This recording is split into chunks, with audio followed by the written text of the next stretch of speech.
شبلي فلاموين كوميتا آماده‌کار و شبلی سلوگان کمیته آماده‌کار و داخواست یک مشه حوال پیشش کرده و خواهد یک باش در جمهور حوال پیلوکات کاری فراحت میده راه که باش در بارشش کرده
İstanbul Sözleşmesi'nden bir kararla çıktık diyorlar.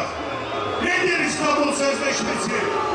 Kadına karşı şiddeti önlemek için kabul edilmiş bir sözleşmedir.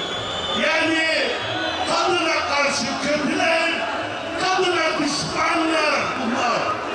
Ve bir gecede anayasaya darbe yapıyorlar. Her gün yeni bir darbe.